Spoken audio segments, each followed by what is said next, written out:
Hello, everybody. I hope you had a beautiful full moon weekend. Libra is of the more chill variety, not a lot of hijinks, coyote energy. So, hoping that the contrast between that Aries sun and that Libra moon was beneficial and good for your weekend. We're moving into this week where I can actually say to you nothing crazy is going on. It's like the holy grail of weeks because you don't have to stress too much. And I say this with a double-edged sword because while we're enjoying this week of nothing major going on, the sun is entering Taurus this week, which is lovely, but that kind of jumps into motion our eclipse seasons, with the North Node and South Node being in a Taurus and Scorpio collectively. It's going to be big. We're going to have a lot to work through starting next week. May is going to be kind of a doozy, but this week is okay. We start today off with Venus sextiling, which is a good thing, like kind of playing with Uranus. So, Uranus being the planet of innovation and innovative thoughts and stepping outside of the box of your norm and your usual, and Venus being like the partner planet, the beauty planet, where we seek our refuge in artists and music. It's time for like a reboot for you. Sit and think with yourself. When do I feel my most beautiful? When do I feel my most relaxed? And how can I innovate this in a way that is going to shift how I'm seeing myself, how I'm taking my free time, how I'm experiencing art and music and beauty in a different way, how I'm partnering.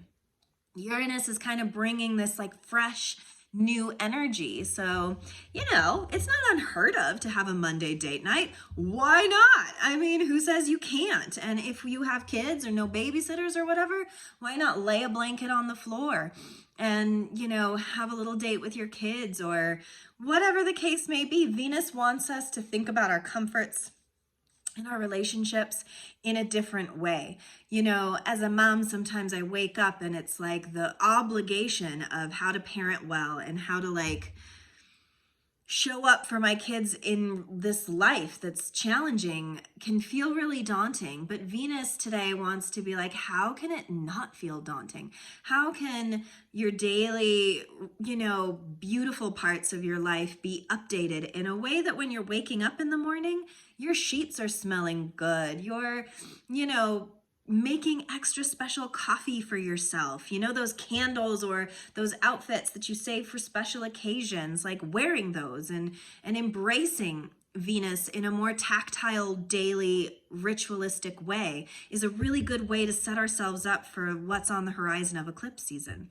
The sun today, the harder part is that the sun is squaring Pluto. Yikes.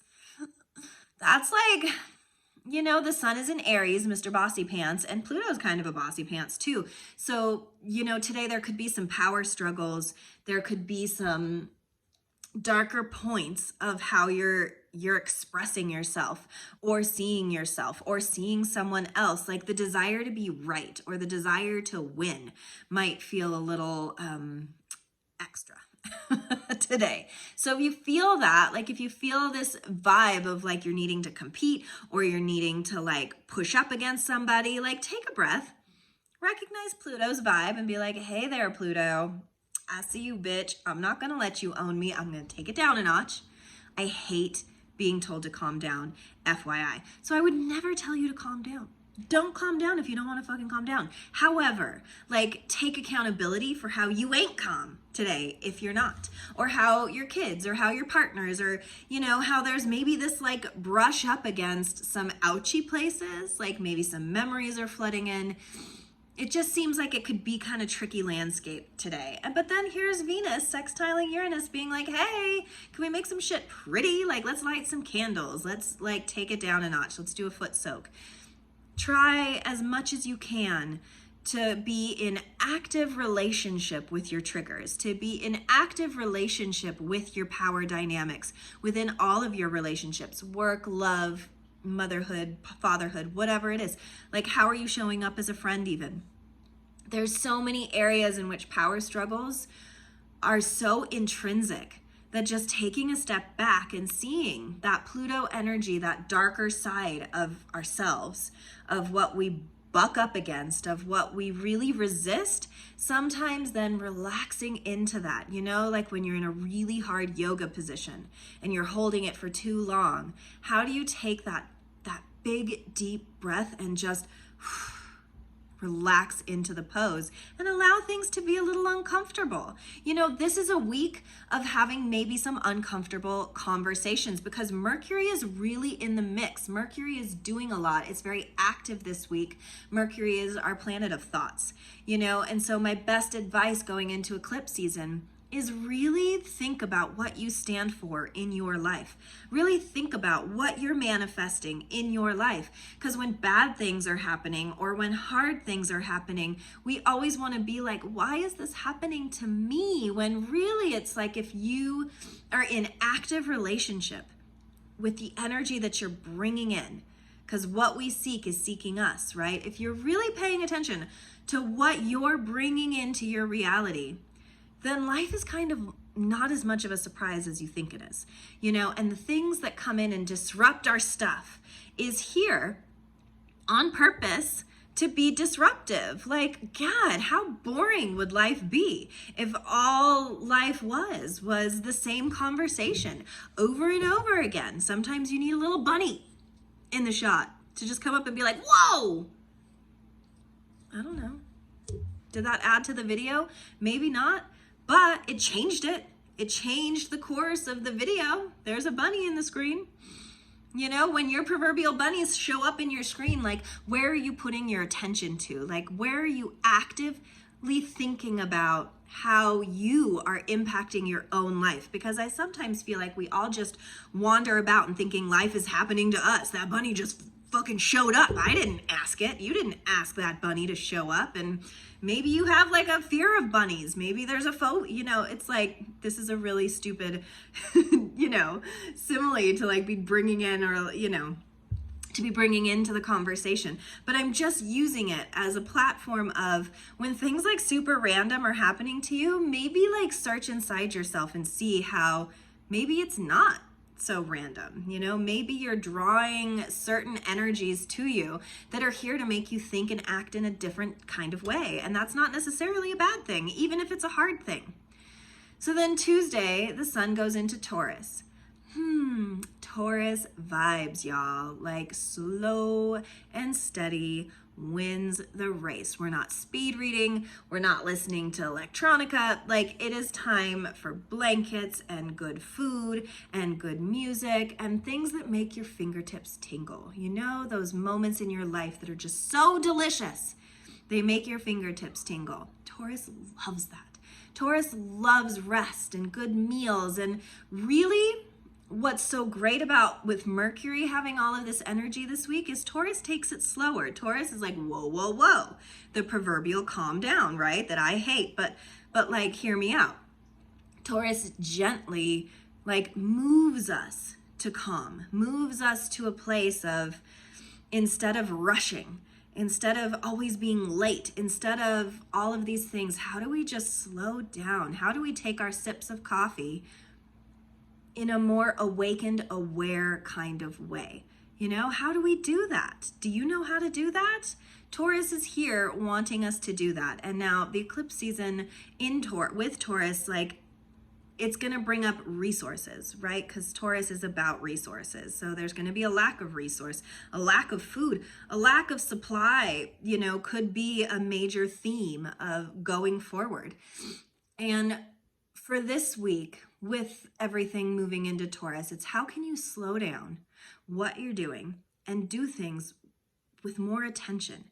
Like, all the days we are awake but half asleep. How do we live in a more awakened, slower state so that every chew of the food is tasting its own taste instead of like, gorging on things? How do we just move in a slower way? How do we allow our digestion? How do we allow our thoughts? How do we allow our heart to unfold in a slower, gentler way? These are the questions of Taurus. And then Sunday, we get this kind of harder Mercury, the thought thing, squaring, which is challenging, Saturn, our lesson keeper, like our principal's office, our dad energy, are you doing your due diligence? And so my invitation to you this week to think about your thoughts in a really different way is really going to culminate on Sunday. And Saturn's going to be like, did you do it? What you thinking about? What are you thinking about? What are you thinking about? Why are you thinking about that? Really, like, this week, be an investigator of your thoughts. Why are you thinking that? Like if something is popping into your head that you don't want to be there, or a gnarly dream comes in, or whatever, because also Sunday, while Mercury is going to be squaring Saturn, which is hard, Mercury is also going to be sextiling, which is nice, Neptune, which rules our dreams. So maybe there's a cheat sheet in our dream space, in our space-outedness, in that Taurian slow vibe, to be able to sit and look out a window and be like, why do I think that?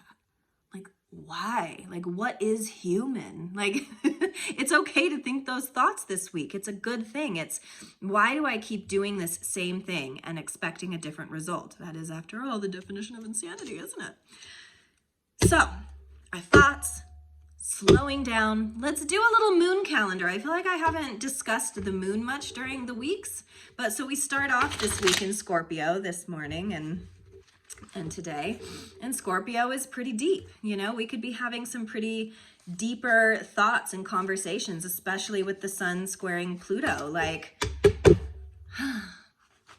why are we thinking this way? Why? Scorpio's the detective. There's so many whys today. There's so many whys to answer.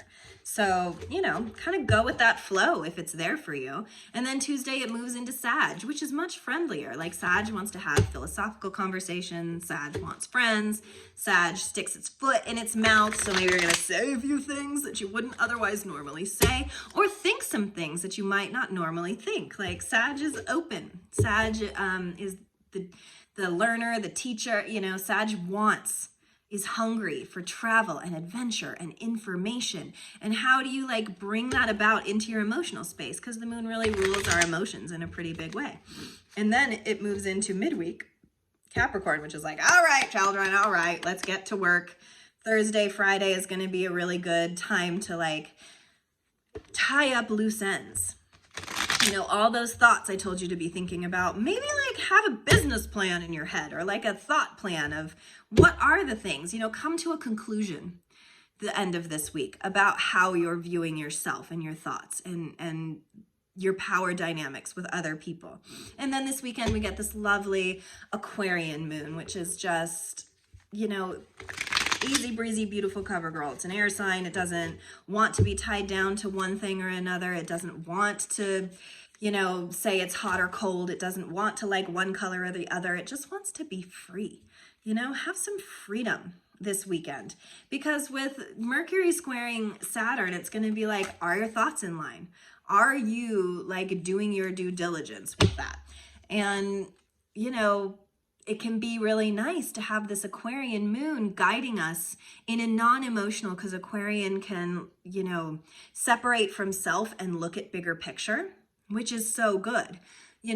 Maybe work with those two things together this weekend. The ability to see ourselves and our thoughts from a non-emotional perspective, from a non-attached perspective, because Aquarius is really good at non-attachment.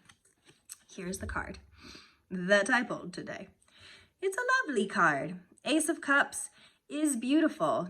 Ace of Cups is kind of like that medieval holy grail, right? What are we seeking? And it's only when we know how we want our cups to be filled that we become the all-encompassing cup. It's also, to me, like an indicator of the collective, of we can't just only be filling our cups. How do we become a collective cup that we all draw and fill from? And if we were doing that, how Star Trek of us, would things change? If from our cup being full, we could pour into others' cups. What I also think of when I see the Ace of Cups is receptivity. All of these thoughts that are going to be going in all of these directions this week. Can we be open and receptive? Can we turn our cup over and allow it to be filled with something new, with something perhaps different than what we are used to having thought and felt? We're in this like crazy time right now. I think I say this almost every video, but life has really done a number on all of us, hasn't it? Like in some way or another, life is changing us. And how can we look at what we're filling our cups with, what we're choosing to think about, what battles are we picking? How are we being receptive to the stuff that wants to sprinkle in, to the rain that wants to wash out some of this old gook that lives in our bone structures and hinders us from free movement, free thinking? You know, we build up this residue in our life over time from the holding of all of the hurts or the greats or the whatever it was that made us happy or sad in our life builds up inside of us. And it really becomes the marrow of where we move from, of how we're moving in this world.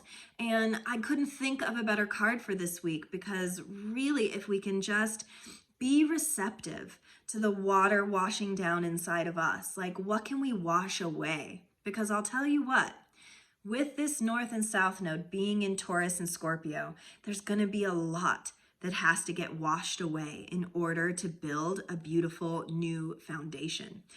We really, really, as a whole, need to be thinking about what is feeding us, and really need to be thinking about how we want to show up for ourselves and each other in this brave new world that we're in. And the more receptive we can be to each other, to change, to habits moving in a different direction, the more our cup is available. If we're moving the cup around, there's more places from which to draw our juices from. You know, if we just bend and sway with the wind of change, then what can get filled will be something beyond our greatest capacity right now. Because right now we're stuck in our own limiting beliefs.